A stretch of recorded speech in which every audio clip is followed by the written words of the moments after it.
Dr. Errol has published the findings of his investigation into a substance left on the ground after a famous UFO sighting in a book which has concluded extraterrestrial activity is the only explanation.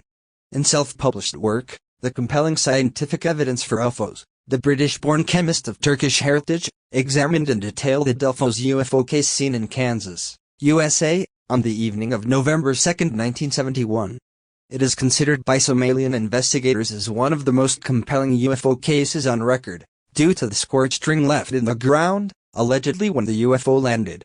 The witness was Ron Johnson, 16, who was tending sheep on his family's farm with dog Snowball, at about 7 p.m., when he spotted a 6 to 8 feet diameter mushroom-shaped UFO appearing in the night sky. It was described as having multicolored lights, and hovering about 75 feet away among trees at just a few feet above ground. It then ascended with a blinding light. He alerted his parents, who saw it disappearing from view. But the family found a glowing ring on the ground where it had landed, and a similar material on trees nearby. The family said the glow felt strange, like a slick crust, as if the soil was crystallized, and Mrs. Johnson was left with a numbing and aesthetic sensation on her hand after touching it.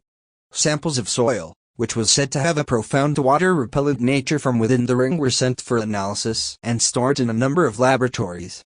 Another witness also came forward, a Lester Ansbarger from Minneapolis, who advised Deputy Sheriff Leonard Simpson that at 7:30 p.m. the same night, he saw a bright light descending in the sky in Delphos.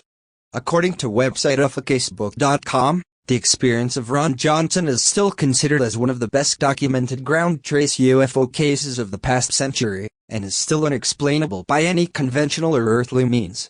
He admits to a lifelong interest in the UFO phenomenon, focused his work on investigating the chemical makeup of the soil from the ring.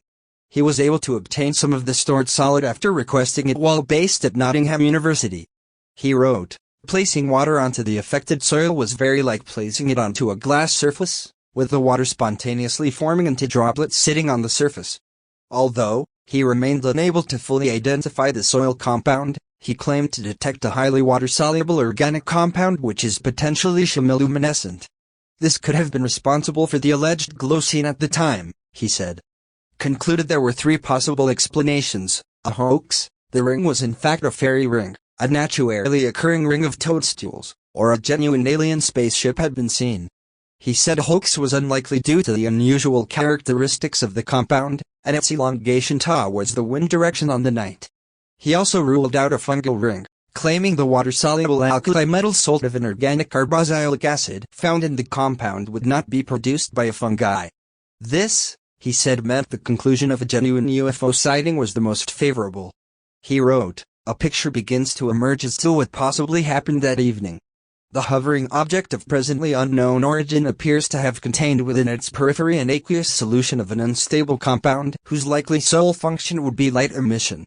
Some of the solution was deposited into the ground while the object positioned itself under a tree to possibly avoid observation from the air.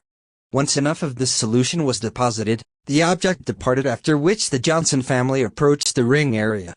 The book is based largely on a scientific research paper he wrote for publication in a number of scientific journals, but his publication was rejected.